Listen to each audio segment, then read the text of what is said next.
Hello there. Hello, welcome. And we're back. And we're back another week. And a lot more movies. Another slew, yes. I think we quite have the week. 8 this week. We went through it. Yeah, 4 new releases and 4 of our continuation of the 90s. So let's jump right into it, starting with our new releases. Yep, start us out. So the first one we watched was The Wedding Banquet. And I was excited to watch this movie because first and foremost, it has one of our favorite actors in this household, Lily Gladstone. This movie seemed to have a good cast. Absolutely. Like, they're just a star in everything I've seen them in. Everything. Speaking of stars, we had Rose from Star Wars Yes. in this movie. We had a nice little call out to that. It was good to see. What's that actor's name again? Kelly Marie Tran. She did very well in this movie. I did. think all the performances were nice. Yeah, all the actors were really great. This was one that going in I thought would be probably a straight up comedy. But That's there what I was was expecting. a lot of heart, a lot of more dramatic moments, but it never felt too tedious. I agree. Yes, I was expecting more of a comedy overall, but yeah, this movie was more grounded in reality, I would say, overall. But it was nice. I liked it. I did too. I thought the plot was really different from what I assumed it was going to be. I thought the entire time they were going to be duping the grandmother. And so I really appreciated that right off the bat, they were like, no, she's not stupid. She knows what's going on here. I did appreciate that she saw through the sham marriage they were attempting in this movie quite early, and they built upon that instead of having it be like the big secret throughout the whole plot. Yeah, and then it's really fun to see her and Joan Chen, who plays Kelly Marie Tran's mom, kind of getting in on this sham that they're now all participating in. And it was more about the two couples overall and how they were balancing out their relationships and parenthood and babies. Yeah, there was a lot of talk of babies in this. This is a movie about family. It is, and found family, I agree. which is really important in queer communities to have that found family, and this really showed a lot of that. It did. Bowen Yang gave a great performance. I Yeah, I don't think I've ever seen Bowen Yang in a role that was, and everything here was pretty comedic, but he had a lot of really good dramatic moments here, and I don't think I've ever gotten a chance to see that from Bowen Yang, because I mostly know him from SNL, and that's just sketch comedy. Yes, I liked that this movie wasn't afraid to portray these characters as very uncertain and having troubles with their relationships and their families, but remaining wholesome and not taking itself too seriously. That is a good point to make, that these characters do seem pretty uncertain about a lot of things. It seems like our main leads are kind of Bowen Yang and Kelly Marie Tran. Yeah. And both of them have partners who very much know what they want. Bowen Yang's partner wants to marry him. And Kelly Marie Tran's partner, Lily Gladstone, wants a baby. Yes. And the two of them are just very ambivalent about both of those things. One thing, though, and it's just a trope that I don't like, and I've weirdly seen it in quite a few things. I do not like the hooking up with the gay best friend trope. That did seem to be there only just to move the plot along. Yeah, because Bowen Yang's character is gay, Kelly Marie Tran's character is a lesbian. I think they implied that they had hooked up once, like when they Yeah. were in college or something like Yeah, that. they established that they hooked up once during freshman orientation, which that's understandable because freshmen, they maybe didn't even know or understand their sexualities yet. They were exploring. They're in college. And I guess a lot of that too is stating that these two characters are very codependent and they kind of latch onto each other when they're in these states of feeling discomfort or not knowing what to do with their lives. And I guess that manifests into having sex with each other. It really reminded me of weird call out Marco and Ellie in Degrassi. Ah, yes. That's what I was reminded of. Character pairings that don't really make sense in the context other than it's getting us to the next plot point, I suppose, are going to be a driver there. Yeah. But yeah, I appreciated that these characters have their own baggage. They're trying to deal with it. They're trying to figure things out, figuring out what it means to be an adult and have a family and be choosing what family you want in your life versus the family that you were born into, how those dynamics can interact and cause conflict and lead to resolution. Yeah, and I think there's a lot to say here too about these characters are in their early to mid 30s. I think so. Kind of getting to a point where it's like, okay, I need to know what I want to do with my life. I need to have it all together. But that's not necessarily true because rushing into things is, I would say, worse than just not knowing what you want to do. Not knowing what you want to do opens up a lot of opportunities to figure that out. Yeah, discover new things. Yeah. I liked the journey the movie kind of takes us on. The point it was kind of trying to nail home that at any age it's okay to have regrets, but also not kind of know what's next or what to do, but just trying to make the best decisions that you can. I liked how we saw a lot from the grandmother, how she was voicing a lot of kind of regrets with her choices when she was younger, how she's dealing with the family situation. It seems to be one of the main characters' family over in Korea is kind of sending him money, and that's at stake if he doesn't go along with their wishes, and how that all plays out. Yeah, and we hear a lot about how his grandmother didn't have a lot of choices, maybe when she was their age or younger. Maybe didn't marry who she wanted to. Yeah, it sounds like she We're was in forced. an arranged marriage situation and she doesn't really like her husband. He's homophobic. He's maybe abusive and just not a good dude. I got that as well, Yeah. yes. And the grandfather doesn't appear at all. No. He's just the mysterious looming figure off screen. Yeah. I thought this was a good story. Acting was great. Loved the characters. It was tackling some topics that are relevant and always important, and told a lot about family, and still had its lighthearted moments. I would give this movie a thumbs up. Yeah, I agree. Let's take a look at the Rotten Tomato score. All right, so The Wedding Banquet has a certified fresh 86%. 6 is solid.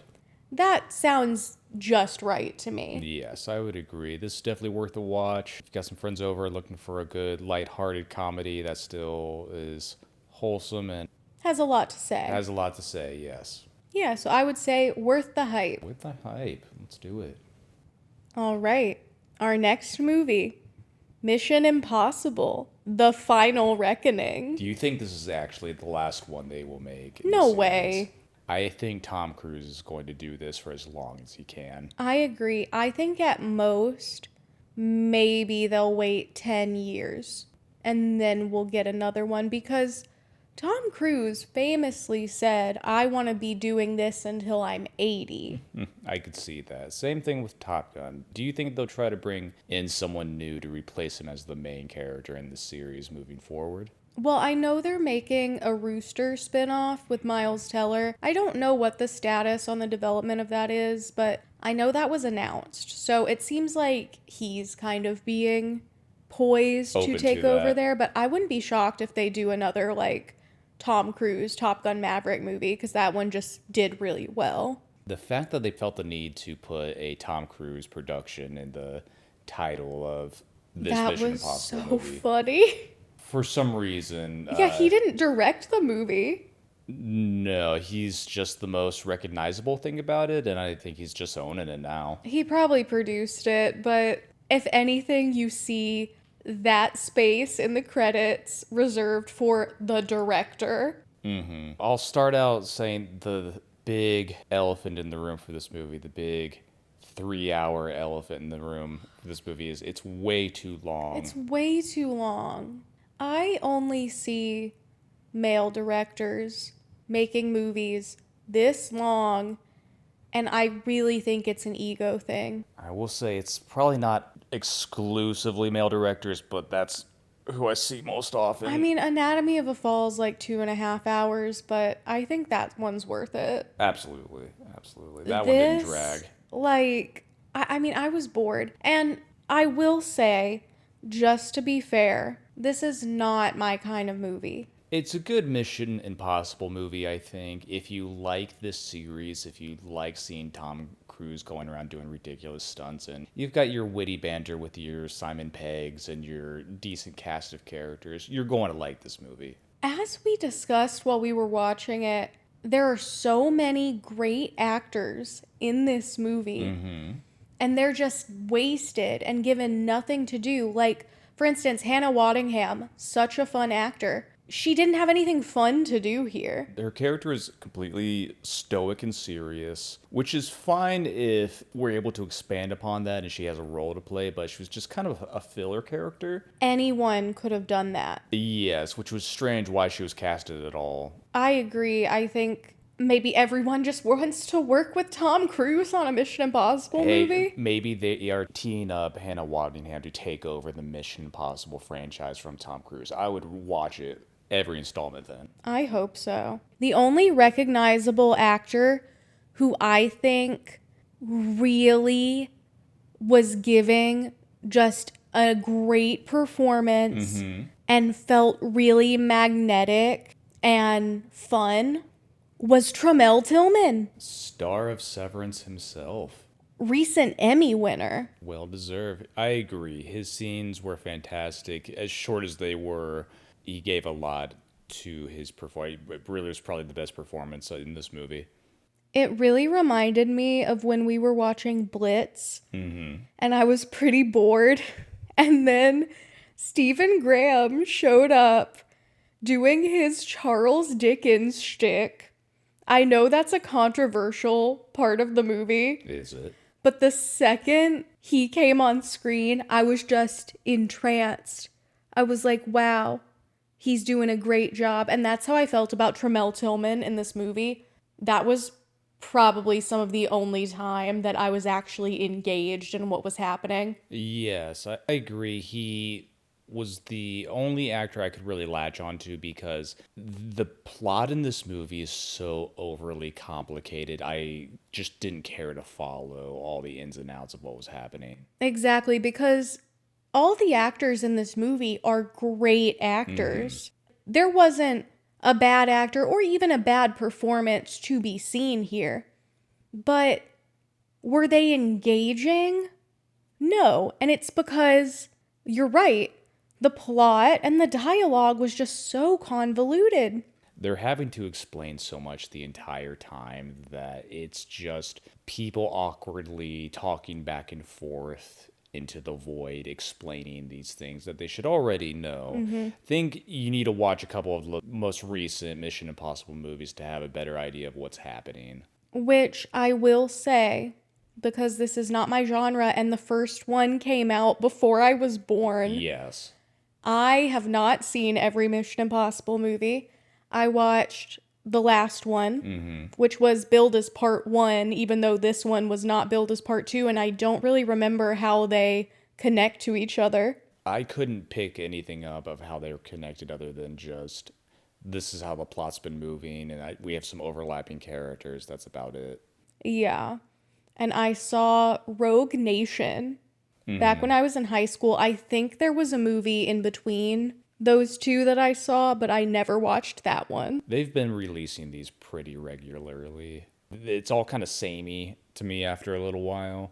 But yes, this wasn't a bad movie. Like I said, No. if you like the Mission Impossible franchise and enjoy those movies, you're going to like this. And there were a lot of cool shots, you know. No doubt. They had some interesting oneers. I thought that shot where Tom Cruise balled up underwater and then it kind of like switched perspective, like he was ascending up into the heavens or something. Like that was a really cool shot. It was neat, yes. This movie is technically impressive. Yeah, it's not a poorly made movie by any means. It'll probably get nominated at the Oscars for the usual, like, sound and visual effects, and I won't have a problem with that, honestly.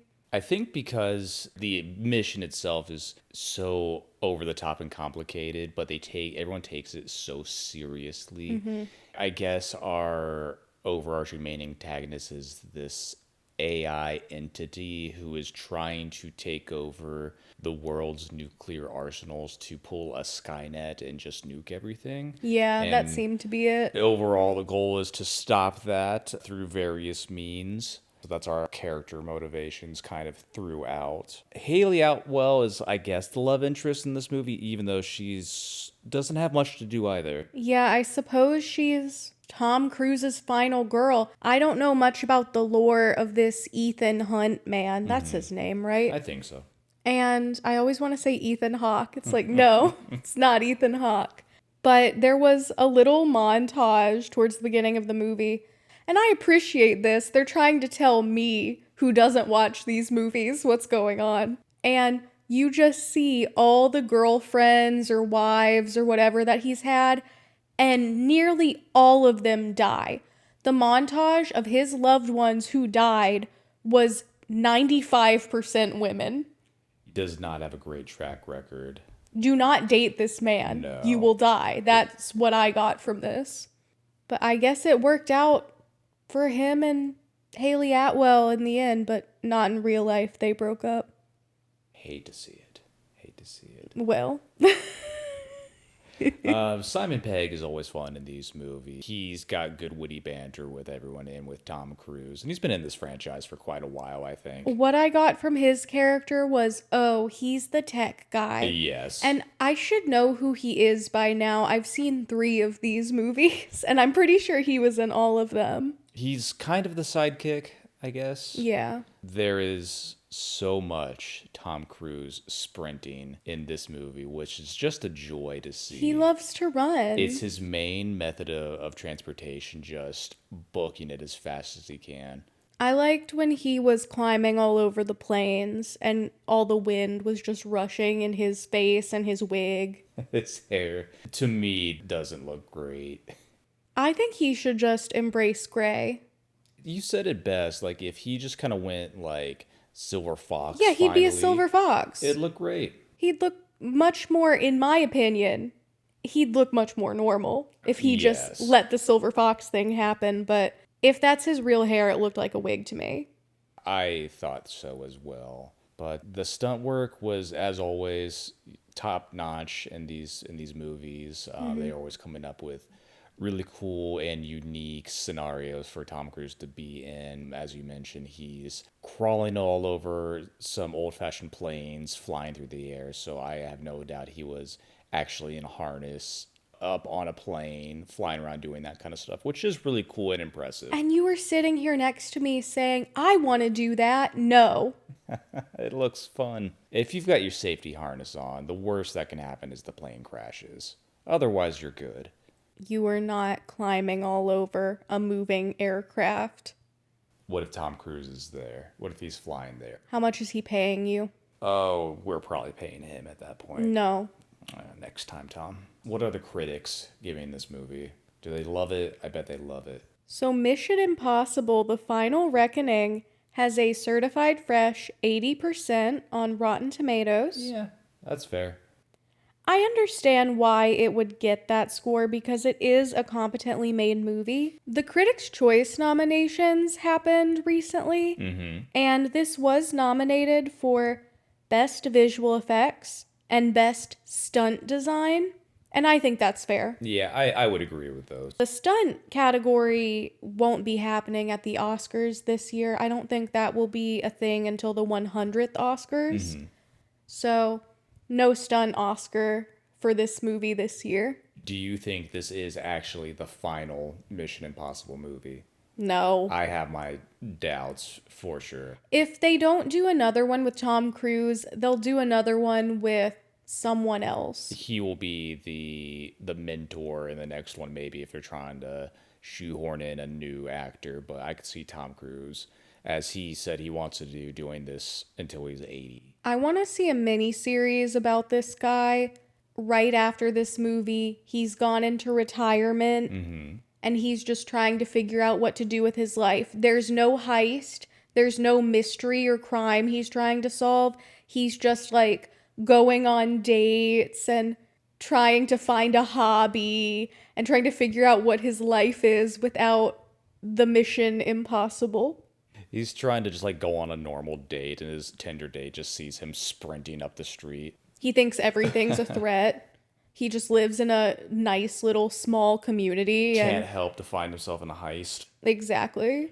I don't think this was a bad movie. I think it was too long. An issue with these big action movies or big heist movies is they try to do a bigger and bigger takes every time, to the point where it just kind of gets ridiculous. At no point did I ever feel like, in one of the life-endangering situations Tom Cruise was finding himself in, that he was at risk of not making it out of there, even though the movie tries to bait you a few times that this is finally it for our hero. The only thing that would make Ethan Hunt not make it out of the situation is if Tom Cruise actually didn't make it out of the stunt. Yep.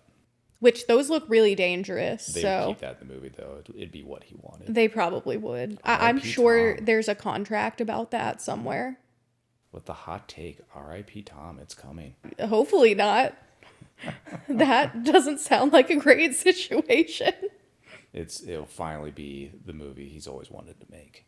No, I think that the story was trying to do too much all at once.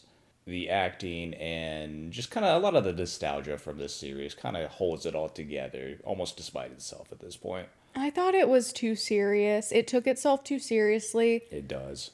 When I really enjoy an action adventure movie, I think it's because the movie isn't taking itself too seriously. Right. That's just a difference in opinion or preference. So I don't think the fact that this doesn't align with my preference makes it a bad movie, you know? I acknowledge that it's a very well-made movie. I understand that. I would say it's not worth the hype for me, but it's worth the hype if you're into this stuff. Yes, if you know going in that an action kind of heist movie is going to be your thing, you're probably going to enjoy the ride. Otherwise, I would say probably skip this. There's a lot of other better movies out right now that are worth your time. Exactly. Yeah, this is a top tier action movie, but Worth the hype? Question mark. yeah, it's really up for interpretation. Absolutely. All right, our next new release was an indie movie, Vulcanizadora. Do you know what that title had anything to do with the movie that we watched? I don't know what that means. Neither do I. This movie was a bit strange. It was, but I really appreciated it for what it was. Yes. Definitely a dark comedy, I guess you could classify this. Yeah, which pretty early on I figured that this camping trip was going to end with some bloodshed. Gonna end rather badly. These characters are going into the woods not expecting to ever come out again. You picked that Exactly. up before I did. Well, I thought the script was really smart because I did pick that up pretty immediately because one of the first things that happens is our two guys, their names are Derek and Marty. They get off the bus to go on their camping trip in the woods, and Derek forgets his keys on the bus. And Marty's like, well, why do you care? And Derek's listing off all the keys there, and he's like, well, they're my keys. And Marty's like, it doesn't even matter. Yeah, I missed that. And so him saying it doesn't even matter about his keys, I was like, oh, Uh-oh, what's about to happen? they're going on a suicide camping trip. Right, right. And that's what was happening. And I think Marty was more resigned, and Derek is kind of more not completely motivated to go through with their plan. It seems like he is trying to talk his way out of things. It seemed like a lot of the times this movie had its almost kind of absurdist kind of feel to it. Looking into the movie a little bit more, it seems like these characters are from a previous movie from about 10 years ago. Okay. By the same director and writer who also plays Derek in the movies. Got it. And Marty is like a petty criminal. Mm-hmm. And it seems like he's done something now involving a tire shop. Yes, he was involved in some sort of arson. He's been in some trouble. He seems to want to get out of having to go to jail. Mm-hmm. And Derek seems to be having trouble with his relationship with his son. And his ex has a new boyfriend or husband, and he just doesn't feel like he gets to be with his son enough, and that seems to have put him into maybe a bit of a depression. How did you like the themes of heavy metal music throughout this movie? A lot of the soundtrack. I thought it really fit. I liked that it brought a real distinct style to this movie, and I always think it's really cool, especially for a low-budget indie movie, to be able to cultivate such a distinct style. I agree. It was weird. It was definitely dark. The acting was really well done, I think. I liked that they were just on a camping trip and all that comes with that. They were exploding a lot of things. There were a lot of fireworks and bottle rockets and stuff going off. That comes into one of the dark twists towards the end when they started pulling out the big metal masks that really started reminding me of Jigsaw from the Saw movie. That's what it looked like. Yeah, because the second those got pulled out, I got really uncomfortable. I thought they were putting bear traps on their faces. It looked like, yeah. I enjoyed hearing all of your tales of blowing stuff up as a young man. Hey, guys sometimes just don't grow out of that and like to blow stuff up in the woods. I can respect that. I've never blown something up in the woods. First time for everything. But yes, Ooh. I appreciated the second half of the movie where Marty is trying to, I think, take some responsibility for his past actions. Yeah, he's ready to go to jail. He says, I want to be there the rest of my life. I don't care. And then his lawyer gets him off. He gets him off on the technicality. He keeps telling people, no, I'm guilty. I need to be punished for my actions. And the authorities especially, but people in general just don't take him seriously. He's dismissed quite quickly, kind of out of hand. Yeah, he tries to go to the cops to tell them what happened with Derek because, spoiler alert, the suicide camping trip didn't go so well. Yeah, they ran into issues. Big shock. Yeah, Derek ended up not wanting to kill himself and he got blown up, and Marty, who wanted to, it didn't happen. How do you think they settled on let's essentially strap M80s to our mouths and just let them rip as the way to go out? I don't know. I think there are much less horrific ways you could have chosen. I mean, at the end of the movie, again, spoiler, but Marty just kind of walks out into the lake, I'm assuming, to his death. I would imagine as well, because he was trying to settle things up with Derek's son. I appreciated at the beginning of the movie, Derek was kind of ribbing on Marty. I paid your bail, it was $700, you owe me $700. Of course, Marty says, it doesn't even matter. Right. And he says, well, you still owe me. And so Marty does go and take $700 to Derek's son. He does, yes. Along with the suicide note that Derek had originally written for him. Again, emphasis on the dark in this dark comedy, but yeah, it was weird and not, I mean, this movie's only about 90 minutes. Yeah, it's not too long. I was impressed with what was probably like a low budget indie film, what they were able to do and portray. Yeah, I agree. I thought overall it was really well done. I agree. Worth the hype. Yeah, let's see the Rotten Tomatoes score. So this is a certified fresh 98%. 98. That is Wow. very high. I would probably put this more in the 75 to 80 range. So you didn't like this as much Not at all. 98%. I would agree with that. Yeah, it is just kind of weird and get that surreal factor to it just enough to where that's not exactly my kind of movie, but it's still enjoyable. Yeah, I would say it's worth the hype as far as give it a shot, Yeah. give it a watch at least once. I think it's worth that because it was well made, and I think that's always really impressive with an indie film that you even could make something, much less something that is coherent and interesting.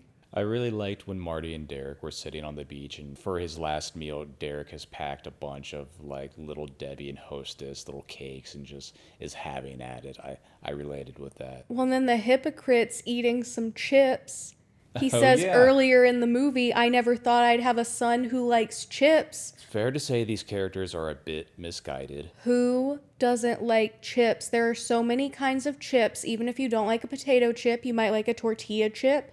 You might like a veggie chip. There are so many chips. Maybe he wasn't quite cut out to be a father. I think that was made very clear. Yes, yes, but yeah, it's a weird indie movie. If you're into that thing, I'd say give it a shot. Absolutely. Check out I guess the prior movie Buzzard is what it was Buzzard, called. Same, yes. same director and writer and everything. Yeah, and the same actors, same two characters. This was cool. It's disturbing and funny and weird and Lots of heavy metal. lots of heavy metal. Yeah, I had a good time. Yeah. Worth it. Worth the hype. All right, and our last new release for the week was Jay Kelly, Jake Kelly. starring good old George Clooney, Adam Sandler, your favorite, Corey Ellison. Billy Crudup himself. We got Laura Dern, Riley Keough popping in and out. I really liked Patrick Wilson's little, Yeah, this movie Little has a bit. good cast. absolutely, and it is Noah Baumbach's new movie. How did you like this one? First, I think I should say my relationship with Noah Baumbach movies is not a positive one. Why is that? I'm going to start with Marriage Story as an example. Okay, and I've never seen that movie, so give me your take. So, Marriage Story is semi-autobiographical. Okay. It's about Noah Baumbach's marriage and divorce from Jennifer Jason Leigh Okay. and some of the issues that maybe came about because they have a child together and that can make a divorce a lot harder. From the scenes I have seen from that movie, things get messy. Yes, they get very messy. You have Adam Driver punching holes in walls That and one especially. screaming in Scarlett Johansson's face that he wants her to die in a car accident, Oh, always fun. Got some issues there, Noah. which is a great thing to say about the mother of your Of child. course. Now, I'm gonna assume that Noah Baumbach never actually did that to Jennifer Jason Leigh. Right. I'm gonna assume that is Embellished, maybe. yes. But to me, that movie was I cheated on my wife, and that made me really sad because now she's mean to me, and I don't get to see my kid whenever I want. And like, yeah, I get why that makes you sad, but like, maybe don't cheat on your wife? I feel like now having watched Jay Kelly, I'm picking up on a running theme of characters facing the consequences of their actions but not learning their lessons at all.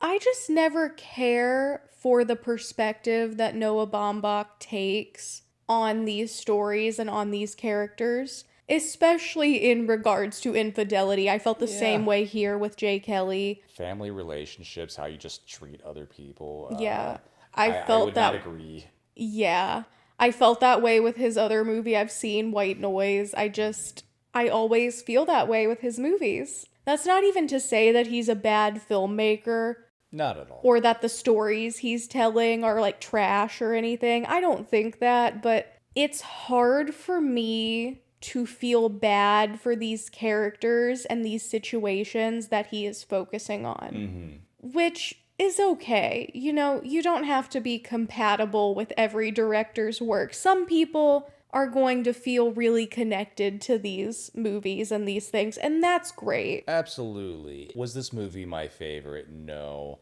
I think it was a well-made movie. It was well acted, it has a great cast. It just didn't resonate with me. I did not share some of the takes maybe that the main characters and stories were going with. I honestly think this movie would have been more interesting if Jay Kelly hadn't been the main character. Who would you have chosen to be the main character? I think there's a few options. Okay. Honestly, I would still call the movie Jay Kelly because I want to see Jay Kelly come in as this mysterious, almost godlike entity because that's how you are expected to view a movie star, like a George Clooney, you know. I did see a lot when Jay Kelly is going out and about, like, for example, when he is traveling by train, people are stopping him, taking pictures, asking for his autograph. He's well known and people on the street are recognizing him. He's got that celebrity about him. But yeah, I agree. It would be interesting to see. A lot of the side stories we see in this movie are about the kind of characters in his orbit. I wish we would have expanded on that a little bit more. Exactly. I would have thought if the movie were from Billy Crudup's perspective, it would have been more Yeah. interesting. Patrick Wilson's perspective as kind of his, not necessarily rival, but you know, an actor who is viewed as second tier to him. Even if you set the movie on the train, the Yeah. people on the train, and then all of a sudden, oh, this big famous actor's here and he's mysterious. We don't know a lot about his life. And then as he's getting to know the people, you kind of uncover more and more that, oh, he has this humanity to him.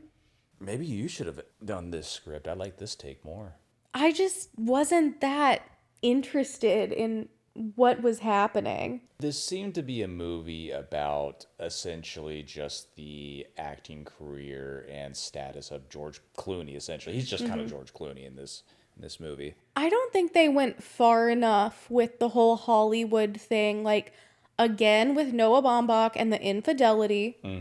It's implied this guy's cheated on his wife a couple times, on his Yeah. wives. And you even see him with a co-star and in the voiceover, which I thought was a very strange framing device, but that's a whole other thing. Yeah, he keeps having flashbacks to earlier times in his career. But he's like walking through the flashbacks. Yeah, I mean, it was well done. I just didn't, I agree with what you said. That didn't quite resonate with me. Yeah. But it's made very obvious that he cheated on his wife, who had just had a baby or was about to have a baby. And we see some scenes with this woman that he cheated with. And it seems like he really likes spending time with her. Maybe he's falling in love with her. But we never, not even a single time, see him with the mother of his children.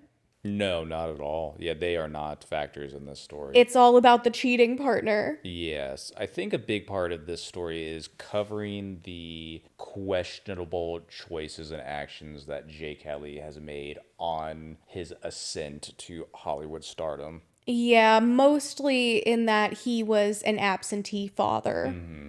Kind of screwed over his friends sometimes, steals people's ideas and takes during auditions. That made me really mad. I get it. I get it. I wish, yeah, that they started out the story with this conflict with Billy Crudup's character, how Jake Kelly kind of took his character's audition and they get into a fight, but that's kind of the end of it, actually. We then pick up he's going to Europe for some reason to He's follow going his to, daughter around. yeah, he's going to Europe to follow his daughter, but under the guise of accepting this award that he had previously declined. But now he's kind of screwing over Patrick Wilson and dampening his moment He's by flaky. taking the award now. Yeah. He's all over the place and just kind of doing what he wants. And a lot of, like, I think Adam Sandler is his manager, if I was reading Yeah. that. It's the people in his orbit dealing with the repercussions of this man's decisions. And they're not always great or the right decision, it seems. Exactly. But then there were some points, specifically when we see the flashback of him with his oldest daughter, and she wants to take him to therapy with her. Which, first of all, he would have to agree to that and sign paperwork and everything to go to a legit therapy session, not just Yeah. be brought there and ambushed with it. Second of all, some of the dialogue I thought was implying that she was hooking up with the I therapist. was getting that as well. And then you see the therapist character, and he's kind of a caricature. So they took something that felt like a very real character beat for her of, I have all this childhood trauma because you were an absentee dad, and now I want to tell you some of those feelings in therapy. That's a very valid thing. Yeah. But then the circumstances that were portrayed in the movie made it seem hokey and like she was doing something silly and unreasonable. And I think that helps soften the blow for Jay Kelly. And I don't think that circumstance deserved that blow to be softened. I agree. Yeah. The dichotomy between Jay Kelly's public and private lives was interesting. Public sees him as this big Hollywood star. He does these over the top dramatic heroic things. He's chasing down burglars. He's running a lot in this and movie. inviting people off the street to come to his tribute award show, things like that. But his personal life is a mess. Yeah, he's a bad dad, a bad partner, a bad friend. It seems like his youngest daughter, the one who's going to Europe, I think maybe traveling prior to college, it seems like, Yeah. is kind of just sort of getting away from it all, trying to just have a normal kind of young adult experiences. Yeah, and then she doesn't really want to spend a lot of time with him, and it's hard to blame her because we've established this man's not a very good father. No, instead of kind of reflecting at all, he doubles down and goes, nope, I'm going to make the situation worse. I'm going to follow my daughter kind of creepily across Europe and uses, I think, her friend's credit card to like know where she's at. Yeah. Just takes his manager and Laura Dern as his publicist and a few other folk with him and just kind of drag them along. And he's taking them all away from their families and their obligations that they have elsewhere just on a whim. Oh, if I was Adam Sandler's family in this movie, I'd be pissed because he abandoned them mid tennis match. He gets Yeah. a work call, so sorry, gotta go. Didn't come back for 2 weeks. Sorry, I have to go to Europe with Jay Kelly and my ex. Don't you hit it? Yes, him and Laura Dern, Adam Sandler and Laura Dern have this weird, hinted at past fling. Yeah, he was gonna propose to her, Or yeah, but full-on then relationship. Jay Kelly had a crisis and needed one of them to go away, and then I guess the proposal just never happened after that. And then she kissed him on the train, so I guess he was kind of cheating on his wife on the train as well. This movie's trying to show that Adam Sandler and Laura Dern are still kind of hung up on each other, but it didn't work out in part due to like kind of who their boss is and their lives went in different directions. And it's kind of like they treat it as a what if, but then that's also kind of dropped partway through the movie and not really like we don't see Laura Dern again for the second half of the whole movie. Yeah, they really wasted Laura Dern in this movie, national treasure Laura Dern, who did win an absolutely. Oscar for Marriage Story. And let me tell you, she was the best part of that Yeah. movie. She was phenomenal in that movie. I liked Marriage Story much more than this just because I wasn't bored watching that movie because it was so insane to me. I do like that her character seemed to be the most realistic one. Yeah. She's pointing out, hey, Jay Kelly has drug us, across the ocean to Europe on this kind of wild goose chase for no real reason other than he's kind of massaging his own ego and isn't putting up with it and leaves and tries to kind of instill in Adam Sandler, like, hey, this guy that we work for is not going to be here for us the same way that we are here for him. And that is fully Yeah. shown I in thought this that was movie. interesting. I agree. And then you just don't see her anymore. We get more flashbacks of, it's just George Clooney at this point, reliving kind of major points into his acting career, how that kind of affects his relationship with his daughters. We never see their mothers or his No. marriages at all, I guess. I guess isn't a he doesn't factor. care that he was a bad partner. He was not at all. He's just hung up on his old acting teachers and co-stars that he cheated on his wives with, and trying to be a good dad, but really missing the mark. I mean, I'm glad that this movie was not afraid to show that people have flaws, Yeah. no matter what their status is or their role in society, or if they're, a big successful Hollywood actor that has a lot of baggage with it as well. I thought the most clear and well done point that this movie made, it goes back to the scene where he's looking in on his acting class. And the teacher says to him, "So you want to be famous?" And he's like, "Well, yeah, of course. That'd be great. Yeah, especially when you're young and you want to be an actor. Yeah, I'd like to be famous. That would be cool. That would mean steady work and you don't have to worry about things." His acting teacher says to him, that means you're going to be acting essentially all the time because you're going to be acting in your roles while you're working, and you're going to be acting as yourself, as Jay Kelly, because when you are a public figure, yeah, you have to present what's most definitely a different version of yourself, the one that's curated for the public, the PR version. That's why you see him always smiling and charming and signing autographs, even when you know he's having all this inner turmoil and that's not how he's feeling on the outside. Yeah, his character is shown to be very impulsive, it seems like. Yeah. Like, there's a scene on the train where a lady's purse is snatched and the guy's running off the train, and despite what his team is saying and everything, now here's George Clooney sprinting after the guy to tackle him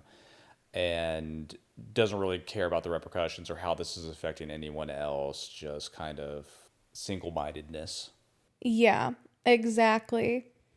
And you see too, he doesn't have much of a sense of self. Yeah, I like that. I like that take. He's been this, idealized movie star version of Jay Kelly for such a long time. You even see that in the recurring cheesecake thing. Yes. He always has a cheesecake in his room because it's in his rider. He's like, "I don't even like cheesecake." And his manager, Adam Sandler, is like, "Yes, you do. You do like cheesecake."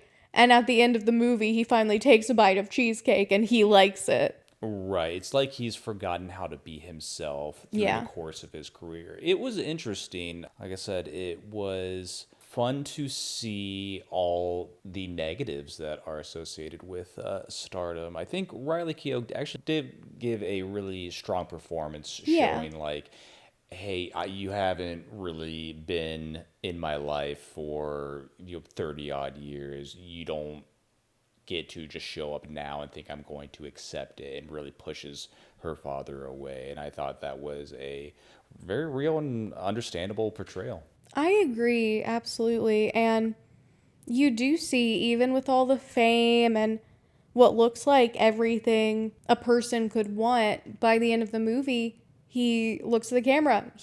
Can I go again? Yes. He's not happy with his life choices. He's very lonely, yes. Yeah. Even though he always has people around him, he's very lonely. This movie definitely has layers to it. I appreciate that. I would not say you should look at Jay Kelly as the hero of this story. No. Not at all. I'd be curious to hear another person's take on that, and just see. I could understand how someone could see him as being almost the antagonist of this movie. Yeah.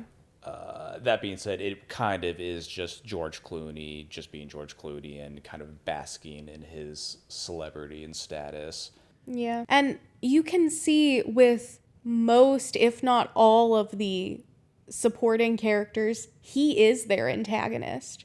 He is, yes. Jay Kelly, would I want to watch it again? Did I think it was kind of worth it all? Not for me, at least. I could see someone else going into this movie and really appreciating the story it's telling. If you like Marriage Story, maybe this might be a movie for you. I don't know if Noah Baumbach is the director who I really relate with the most, but that's okay. Yeah, we found this one a bit boring, but, you know, It did drag a little bit. It seemed like we had character interactions and things that were set up, but you didn't have a lot of payoff, yeah. which it feels like we're missing out some of the time, and that may have been intentional. But yes, this kept me kind of wanting different things from this movie, and we didn't quite get there. And Jay Kelly has a certified fresh 76% on Rotten Tomatoes. Just edging it out. I mean, I would maybe go a little lower, like a 70, 65, 70. I don't think that's an unfair score, especially I can see why a lot of movie critics would enjoy this movie because it is a movie about Hollywood and a movie maker. Yeah, all that comes with being a celebrity and a big figure in Hollywood. Even if it didn't go as deep into a lot of that stuff as I think it could have. It's not a badly made movie. I just think it misses the mark in a few different areas and makes some odd decisions. But hey, if you like George Clooney, you're probably gonna like this movie.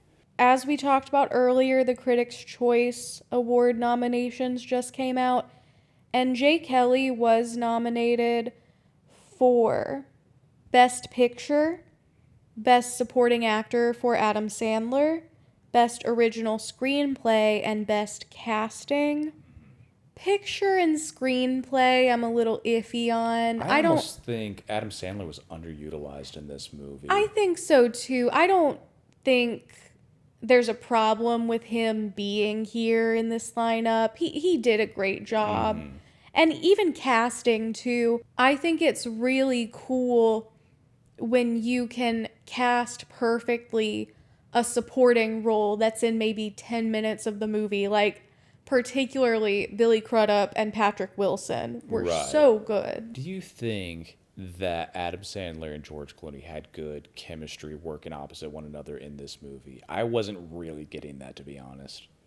Yeah, there was a little disconnect between the two, but I actually think that was intentional Was it? Okay. because we kept hearing about how Adam Sandler viewed himself as part of Jay Kelly and this is my friend and we're in this together.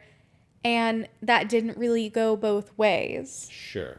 Adam Sandler was always inviting Jay Kelly to his family events, but it wasn't happening the other way around. Right. So I think if anything, that's where that disconnect was coming from in an intentional way, because I do think, especially, Adam Sandler's big scene, I could see a lot of heartbreak there of this friendship that was a bit one-sided, Absolutely. Yeah, Good take.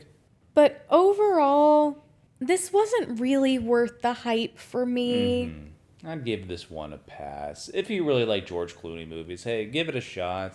Yeah. Otherwise, this movie didn't do anything that special to be worth the. This was well over 2 hours Yeah.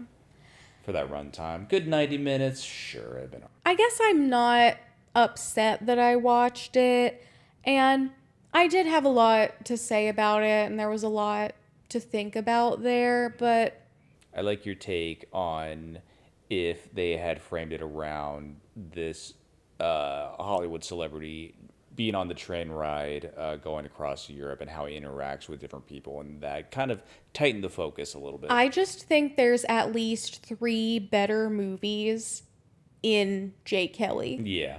Missed potential always hurts more than just a bad movie. Because agree. this isn't a bad movie. The year was 1990. Neither of us had been born yet. And what movie came out in 1990? None other than Arachnophobia, Starting off strong. starring Jeff Daniels. I love Jeff Daniels. I think he was a good pick for the lead in this movie. He Yeah. brings it home. He knows what kind of movie this is. Exactly. He was a really good straight man character in this pretty wacky little town.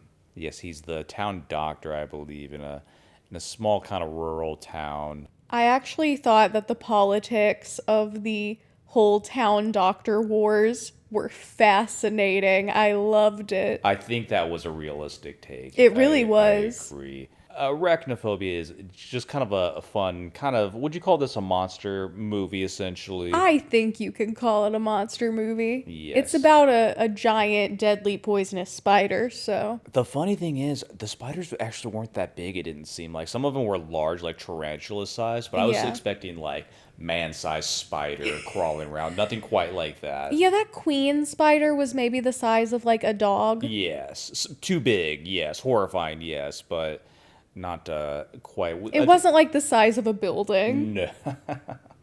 That's a very different movie. I thought a lot of the spiders were really cute. Kind of were. I think we had a good mix of footage of real spiders with maybe puppetry and maybe some like animatronics, something like that. Yeah, I read that tens of thousands of spiders were used in making this movie. No kidding. And then, yeah, there were some puppets and effects that they used with like magnets Oh, that's to get them to interesting. move. On the technical side, this movie did a lot of cool things with the effects. I mean, the spiders are definitely the main draw of this. If you are squeamish for some spiders, give it a try. But this may not quite be the movie for you. Yeah, and then I appreciated that this movie had high stakes It did. because a lot of people were dying, and it does not take a lot for those spiders to kill you. No, it seemed like it was just one bite. You're pretty much done for. Yeah. They didn't try to draw out too much what was happening as far as like, oh, there's been some sort of horrible mutation in these spiders or there's an outbreak, anything like that. No, it hitched a ride from South America, this really dangerous species, and now it's just sort of spreading. It was understandable and relatable, and it's just really these small town characters and then Jeff Daniels trying to kind of reacting to all of it. Jeff Daniels and his family should have gotten that house inspected. That would have solved a lot of issues here, yes. It The spiders was- are hiding out all throughout. Breaking down, the barn was disgusting. There were, spiders all over the place.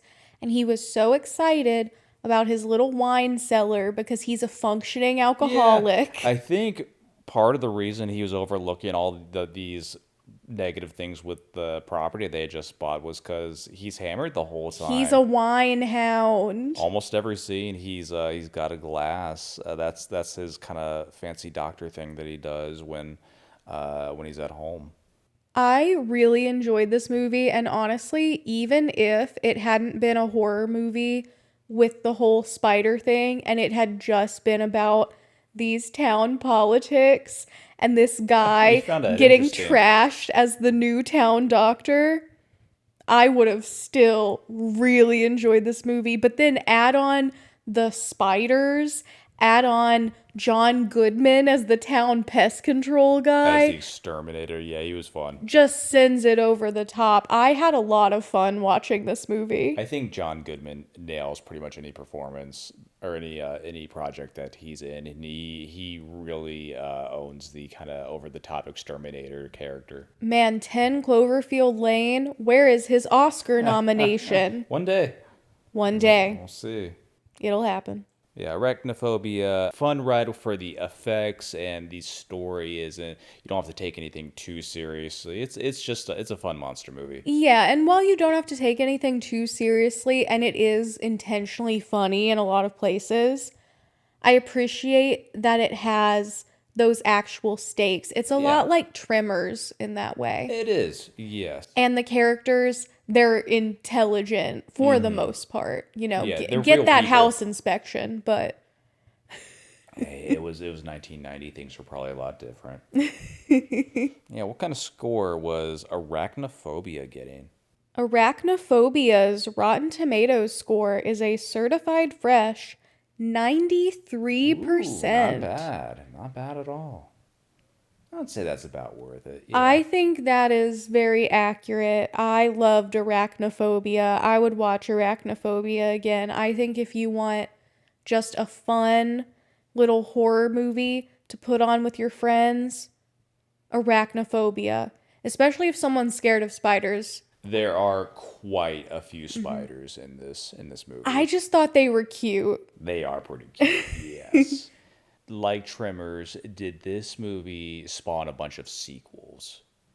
No, I don't believe That's it did. interesting. But there's apparently a remake in development, but No I kidding. think it's been in development hell for a little while now, so who knows if that'll get made. I think Jeff Daniels quickly moved on to bigger things after this film. I would say so as well, but he was great in this. He was a great choice. I agree. He had just enough seriousness while still understanding the kind of movie he was in. It felt very natural to this world.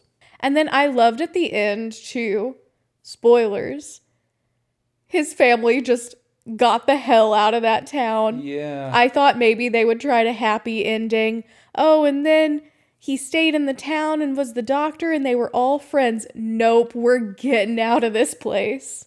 And that's what I would do as well.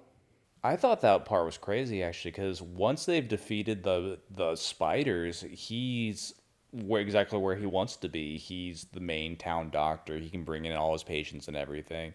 No, I understand the decision, but they immediately go, no, we're moving back to San Francisco. This place sucks. Well, and then an earthquake immediately happens. He doesn't Right get at the to end. drink his fancy wine. I think the Tremors worms were after him. Same universe. Mm-hmm. I'd like to see that crossover. But yeah, I would absolutely say this movie was worth the hype. Arachnophobia. Yeah, give it a shot. It's a pretty good time. Like I said, it's not too serious. It's got great actors, fun story, worth a rewatch even. I loved it. All right, so then next, we watched The Freshman, starring Matthew Broderick and the Godfather himself, Marlon Marlon Brando. How did you like this movie? I didn't. I feel like this is another movie where I think there was a better movie in this substance. Okay. Upon reading the Wikipedia page for this movie, it seems like the director was inspired by a real life instance where this mafia guy got in trouble for like illegally trafficking reptiles, endangered reptiles. And that's when I thought this movie went off the rails. But that's what the director, writer wanted this movie to be about. And I find that so odd because I do think the premise of film school freshman goes to the big city and gets entangled with this guy who looks just like the Godfather. Like, that's a funny, good premise, in my opinion. I agree. The main character maybe is from a small town, or is maybe has some is naive, coming to New York City alone for college. And, the first thing he does at the train station, he interacts with kind of a seedy character who ends up stealing his stuff. And he finds himself in these situations, but yeah, it just seems like he doesn't know better and keeps making wrong turns. Well, and then everything he's tasked with doing by this family and by Marlon Brando feels very mafia like, Yeah.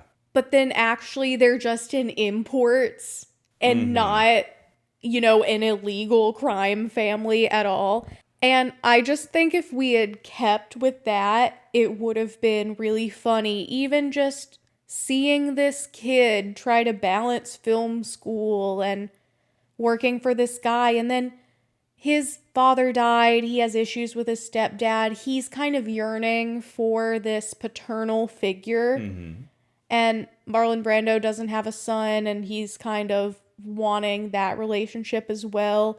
He does have a daughter, though, who immediately thinks Matthew Broderick is going to marry her because they kissed once. Yes, those interactions they didn't give this movie didn't give the characters enough time to really build their relationships. No, not at all. Because we're all of a sudden thrown into this Komodo dragon story, and that envelops and engulfs this entire movie. And I think this movie that is billed as a comedy, is trying to be a comedy, turns into something else completely upon doing that. Fortunately, it wasn't really funny for the No. most part. No, I felt bad for the poor lizard that they are actually portraying in the film. Like, they have a live lizard that Matthew Broderick is carrying around and trying to wrangle, and that sucker is just trying to escape for dear life. Was the lizard cute? It was very cute, yeah. One thing that I first noticed about this movie was the poster. The poster is Marlon Brando, and of course, he's in his Godfather getup, and he's just pinching Matthew Broderick's cheeks. I think that was a great poster. That is the tone I wanted from this movie, and Yeah. that was not the tone that we got. I wanted more from the relationship they were portraying between Marlon Brando and Matthew Broderick's characters, and we didn't quite get that. Yeah, it felt like they only had soft spots for each other because the script said they did. Exactly. We weren't given that time with them. And then by the time you kind of realize you're getting towards the end of the movie, we've pivoted hard into this Komodo dragon, what I thought was going to be a side story, but ended up being the main The main plot, yeah. essentially. That's apparently what the movie was supposed to be about. Hey, I guess it works. If you're a Marlon Brando fan, you might like this movie, but I just think, again, there was a better movie in this plot that was just lost. it was kind of hokey. Yeah, it was needing some tighter focus, I think. I'm curious to see what Rotten Tomatoes would give this. Our Rotten Tomatoes score for The Freshman is a certified fresh 94%. 94 for that? That is much too high. I would agree. I don't think this is the worst movie I have ever seen. Also not the greatest story I've ever seen. I think the acting was fine. Brando and Matthew Broderick, were all great as always. I think this story didn't quite know what it wanted from itself. 55%. 55 is what you would get it. That's what I would give it. Not worth the hype. Not worth it at all. I would give it maybe like a 65. It's fine. A lot of other, and I would dare I say, better movies came out in 1990 that you'd probably be better spending your time on. Yeah, I don't think this movie is worth watching unless for some reason you just really want to see Brando doing the Godfather shtick again. Not even that much of it, actually. Yeah. Yeah, he's not in a ton of this movie runtime wise. A lot of it's about him, but you don't see him that often. Exactly. All right, so the next movie was Presumed Innocent, starring Harrison Ford. Now, we just watched, was it earlier this year, the miniseries kind of About a remake of year this ago. movie with Jake Gyllenhaal, which we liked pretty well. I loved that miniseries. I thought Jake Gyllenhaal was the perfect rusty sad bitch. And this is all based off of a book or maybe book series. Is that right? Yes, and it's my understanding that this movie with Harrison Ford was a lot closer to the book than the miniseries was. Interesting. But I far preferred the miniseries. I thought this movie Agreed. took itself way too seriously. And I know it's a serious subject and a serious plot, but something about the miniseries, there were still a lot of really fun elements. And maybe part of that is just having more runtime available. This story needs more room to breathe than what basically like a 2-hour movie can give you. Yeah, because I think what makes something feel not so bogged down is really getting to know those characters and having that time with them. I'm not sure that Harrison Ford was the right choice as the lead for this movie. I don't think so either because I think Jake Gyllenhaal was the perfect Rusty Sad Bitch. That is his name. That is what I'm calling him. Because he is able to look and act very sharp and put together. But then there's this underlying darkness that he has there. Like, there's a sleaze factor. Yeah, he's Rusty's a bit of a creep. Yeah, he's first of all cheating on his wife, and then when the woman he's cheating with wants to break it off, he stalks and harasses her. Yeah. And they mention that in the movie, but you never see it. And every time you look at Harrison Ford, it's like, oh no, he's just a naive little dude who made a mistake. And look at his hair. No, he's not. He's not harassing any women. He was too stoic in this movie for it to be believable, at least for me. I think what was the most gripping about watching the miniseries was I truly believed there was a possibility that Rusty could have committed the murder. Yes, they leave it a little open for you. It wasn't even the fact that I already knew the story, but I couldn't even see a fraction of a world where I would have thought that Harrison Ford's Rusty Sad Bitch had committed the murder. It just wasn't a possibility for me. Even if this is the first time I had seen this story being portrayed, I wouldn't have thought that. I agree. The best part of this movie was Raul Julia as his he was defense great. attorney, which that wasn't a character in the miniseries, if I recall. I don't think so. Gomez Adams himself really brings it home. Yeah, he was the most fun here. Definitely the most charismatic character in this movie. Yes, a lot of this movie lacked charisma. And I found it a bit boring. Yeah, the characters overall, they weren't very interesting. Yeah, and I don't even want to say that I thought Harrison Ford was giving a bad performance because No. he wasn't. I just feel like he was the wrong type for this. Jake Gyllenhaal fully understand. Rusty Sad Bitch needs to be sleazy. Harrison Ford was not sleazy. I agree. Now, that being said, I do enjoy kind of a good courtroom procedural. Oh, me too. So that was the enjoyable parts of this movie for me.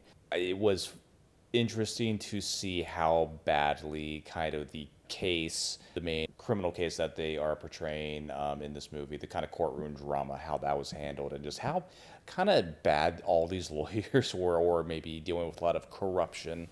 None of the court proceedings were accurate here. So much was just bad lawyering.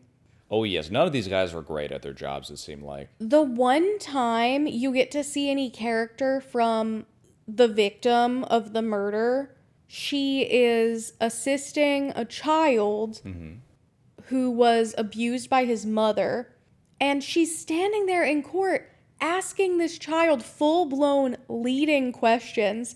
First of all, they probably wouldn't even be interviewing the child in court. He's like 4 years old. Yeah. It's not a great situation. They would bring his doctor, his therapist with his medical records because there was clear enough evidence. she is asking the most leading questions, and they walk out of there like, man, she's such a great lawyer. Like, no, Law that and would Order not fly. has spoiled us way too much. We found a lot of holes with the legal arguments in this movie. Exactly.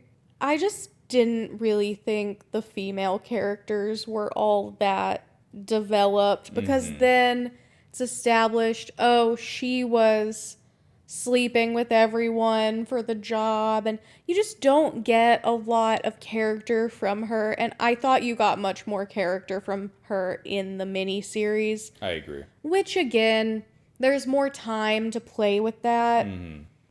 She wasn't a perfect angel in the miniseries. She was doing morally questionable things, but she felt like a full-blown human being with good and bad and everything in between. And in this movie, it was like, look at this hot lady who slept her way to the top, and her redeemable quality is that she's a good lawyer, but they weren't even portraying good lawyering. Yeah, a lot of this movie fell flat for me. Yeah. And then his wife was just upset that she was a mother and a housewife, and This movie's plot tried to explain itself a little bit too much. I liked towards the end of the movie when Harrison Ford's character finds the murder weapon that his wife has hidden away. I thought it would have been more impactful because you have that scene where he finds that he decides to wash the blood off the murder weapon because he's decided to keep his wife's secret hidden as well. Starts pulling back, but then we have another like 10 to 15 minutes where the wife then has to go into this long tirade of kind of over explaining. This movie did a lot of telling but not much showing. yeah, I thought that was a really poorly written explanatory monologue. It Yes. was unnecessary because you're right. The audience can see him with that weapon and then even see the wife walk into the frame, and you know what happened.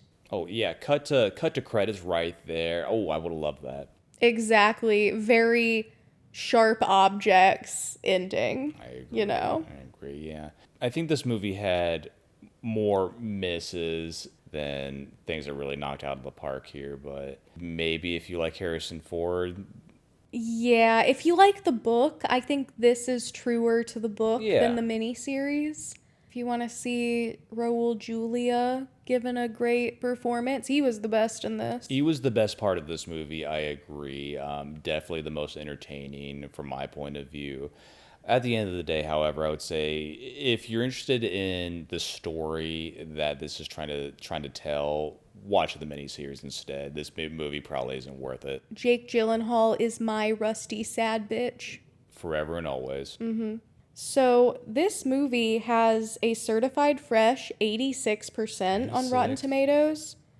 That's much too high for me. I would give this maybe like a 60. Yeah, I agree. 60 sounds about right here, because I didn't think, again, that this was incompetent or anything. Like, I don't think Harrison Ford was doing bad acting here. I just wasn't invested in this version of the character, and I was pretty bored, honestly. It was surprisingly kind of boring throughout. I would I would agree. almost a movie rather be just insanely bad than be boring. It wasn't badly made. Yeah, It was just not very memorable. exactly. Not quite worth it for me. Yeah, not worth the hype. Go watch the miniseries instead. That was amazing. There are a lot of other much better Harrison Ford movies there instead. Give those a try. Absolutely. Our last movie, Metropolitan. Metropolitan. Give us an overview. What was Metropolitan about? Because I'm still trying to work that out.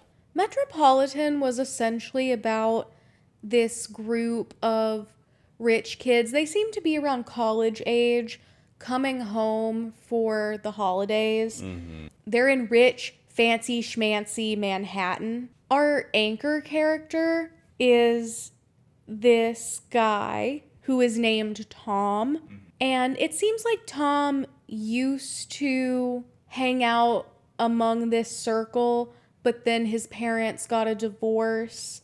And so now he doesn't really have the financial means to be Right. involved in this community anymore. He's kind of on the outskirts of like this New York high society sort of deal. This movie honestly reminded me a little bit of The Great Gatsby. Yeah. You have these young, very wealthy, kind of aloof characters just kind of trying to entertain themselves and sort of finding themselves what that gets them into, and whether it's debaucherous or there's contention between the characters. Sort of a romance movie in some regards. You have a bunch of different relationships being portrayed.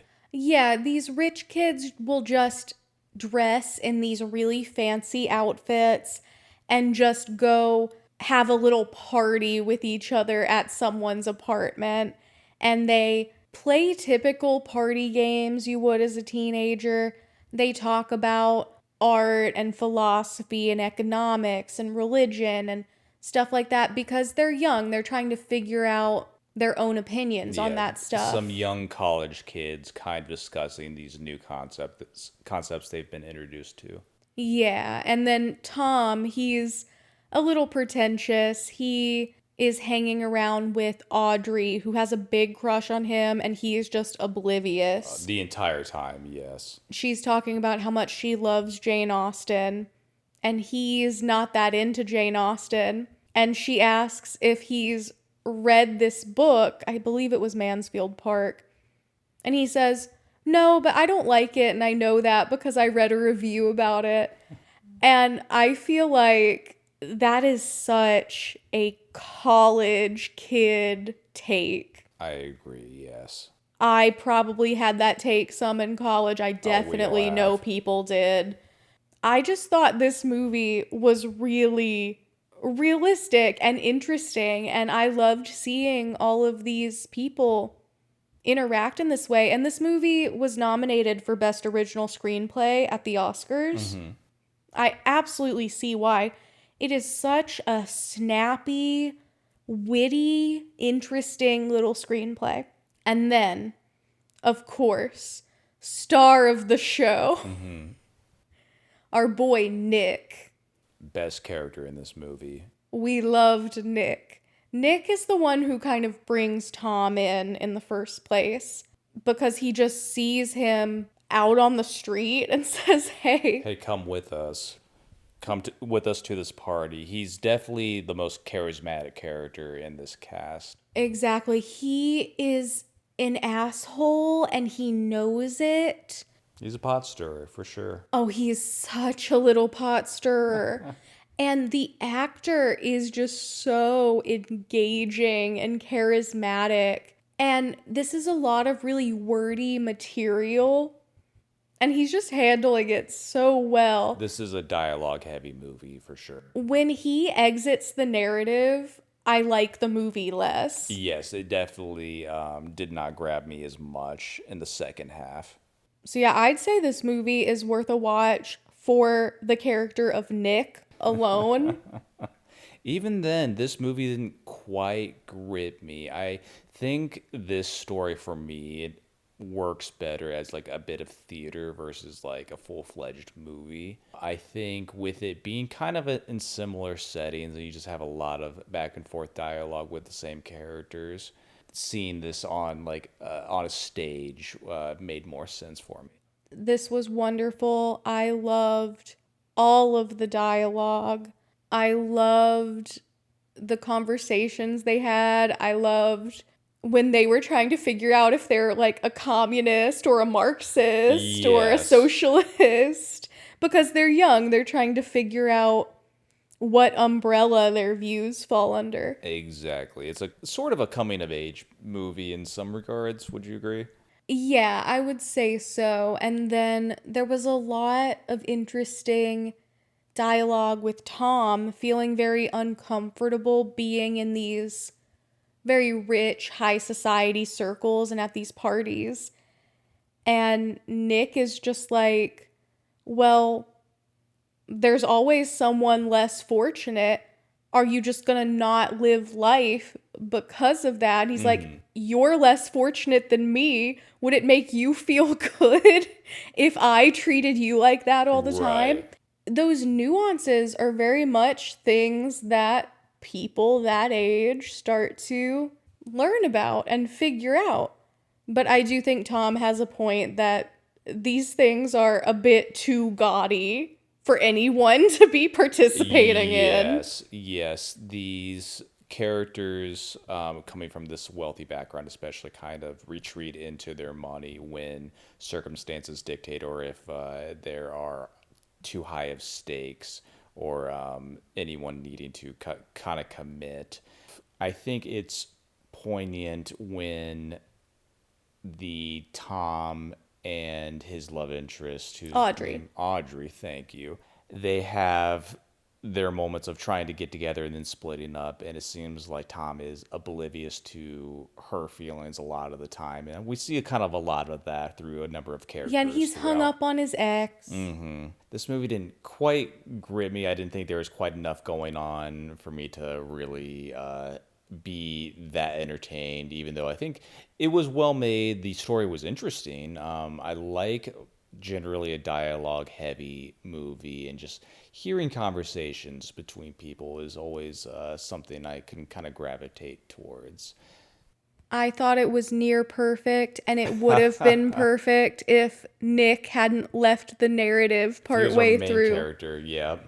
Nick should have been there throughout. I would agree with that take. He was so entertaining. Give this one a try if you like some witty conversations, clever characters. You have these young adults kind of figuring out who they are in a changing world. Then you kind of got that unique, rich New York high society kind of background all throughout, which I think was a fun and interesting take. And I think even though this movie came out in 1990, I think a lot of the conversations and themes were still very, very timely. Yeah, still very relevant even today. I Yeah. think so. And this has a certified fresh 94% on Rotten I Tomatoes. don't think I'd give it that, but I fully agree with this because it loses 6% due to getting rid of Nick partway through the movie. this is your perfect movie, huh? No, it was not perfect because they got rid of Nick Almost. partway through the movie. I'd give this like a 67.5. 60. It was kind of boring. It was not boring. It was amazing until Nick left the movie. You theater kids, you just got your different takes. I thought it was phenomenal. I'm gonna have to watch this one again. I think everyone should give this one a watch at least. I'm going to say at least twice because there's a lot to unpack and think about here.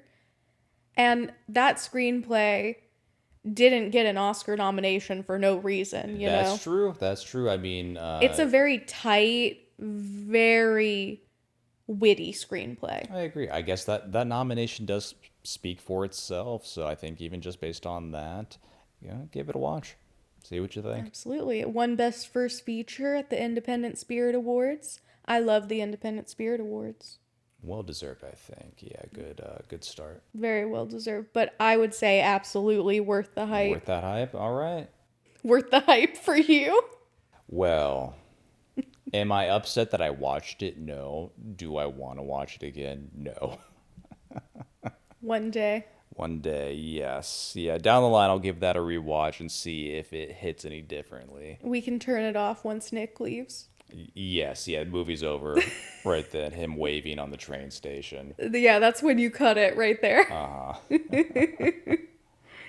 that is our week. Another week of movies. How'd you feel about this week overall? I don't know if my feelings on George Clooney have improved, but I think I liked everything we watched overall. I think I was about half and half this week. I would say so. I think Arachnophobia was definitely the most fun movie we had here, and but we had some good indie films, more high budget things. I think throughout the acting was good. Yeah. It's just kind of coming down to story and kind of director choices that it doesn't always work for me. Yeah, we had a few movies here that we found a bit boring, but my favorite this week was, of course, Metropolitan, Yes. which right up my alley. And as far as new releases go, I would say The Wedding Banquet. Wedding Banquet was really good. I think we saw a lot of unique stories this week and a series of actors who really were giving great performances, no matter kind of what the material was. And I agree. I think that kept everything entertaining. All right. Well, We've done it. what a week. On to the next one. We'll see if we can keep this trend going of every week is just something a little bit new. Our stories are all over the place. That's the beauty of movies. All right. Well, until next week. We'll see you next time.